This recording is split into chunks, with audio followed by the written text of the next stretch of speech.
भारतीय इतिहास को यदि विडंबनाओं का इतिहास कहा जाए तो कोई अतिशयोक्ति नहीं होगी। हमारे इतिहास में विदेशी आक्रांताओं का जितना महिमा मंडन किया गया है, उतना ही देश के उन सूरवीरों को नेपथ्य में डाला गया है जो इन विदेशी आक्रांताओं से लड़ते हुए वीरगति को प्राप्त हुए। मध्यकालीन भारतीय इतिहास का ऐसा ही एक महान सूरवीर, अत्यंत पराक्रमी चरित्र है मेवाड़ नरेश राणा संग्राम सिंह, जिन्हें इतिहास राणा सांगा के नाम से याद करता है, जिन्हें इतिहास में बहुत कम करके आंका गया।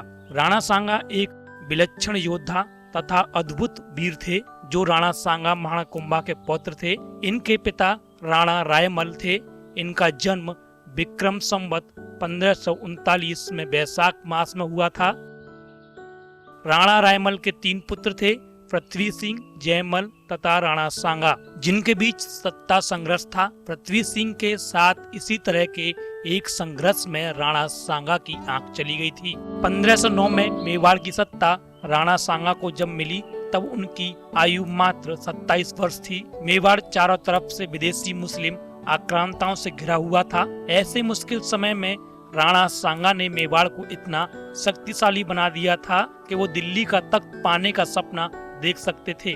बप्पा रावल से शुरू हुई परंपरा, जिसको वीर हमीर तथा राणा कुंभा ने सम्मान दिलाया, उसे राणा सांगा ने शीर्ष पर पहुंचा दिया। राणा सांगा के शौर्य का अंदाजा इस बात से लगाया जाता है कि बाबर ने भी राणा सांगा की वीरता की बाबरनामा में कई जगह प्रशंसा की है।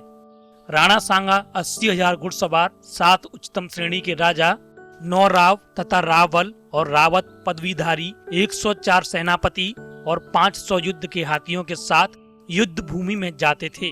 मारवाड़ तथा आमेर के राजा राणा सांगा को अपना सम्मान दिया करते थे तथा ग्वालियर, अजमेर, सीकरी, रायसेन, कालपी, चंदेरी, बूंदी, गांगररौन, रामपुरा और आबू के राजा उन्हें नजराना पेश करते थे तथा उनके सेनापति कहलाते थे। वे अपने समय के महानतम विजेता तथा हिंदूपति के नाम से विख्यात थे।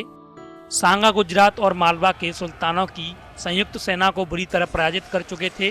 वह गुजरात के सुल्तान को हरा चुके थे तथा उन्होंने दिल्ली के सुल्तान को भी 2 बार पराजित किया था। खानवा का युद्ध सांगा के जीवन का सबसे महत्वपूर्ण युद्ध था। इस भीषण युद्ध के प्रारंभ में ही बाबर की करारी हार हुई थी तथा उसकी विशाल सेना भाग खड़ी हुई थी। वास्तव में इस युद्ध में ऐसा कोई राजपूत कुल नहीं था जिसके श्रेष्ठ नायक का रक्त न बहा हो। बाबर 20,000 मुगल सैनिकों को लेकर सांगा से युद्ध करने आया था। उसने सांगा की सेना के लोधी सेनापति को प्रलोभन दिया, जिससे वह सांगा को धोखा देकर सेना सहित बाबर से जा मिला। बाबर और सांगा की पहली मुठभेड़ बयाना में और दूसरी उसके पास खानवा नामक स्थान पर हुई थी। राजपूतों ने वीरता पूर्वक युद्ध किया। अंत में सांगा की हार हुई और बाबर की विजय। इस विजय का कारण बाबर के सैनिकों की वीरता नहीं, बल्कि उनका आधुनिक तोपखाना था। राजपूतों से युद्ध करते हुए तुर्कों के पैर उखड़ गए थे, जिससे राजपूतों की विजय और तुर्कों की पराजय दिखाई देने लगी। किंतु जब बाबर के तोपखानों ने आग बरसाई, तब सांगा की जीती बाजी हार में बदल गई। फिर भी सांगा और उसके वीर मरते दम तक लड़ते रहे। हमारे YouTube चैनल को सब्सक्राइब और फेसबुक पर लाइक करने के लिए देखते रहिए शौर्य गाथा आरंभ नए युग का।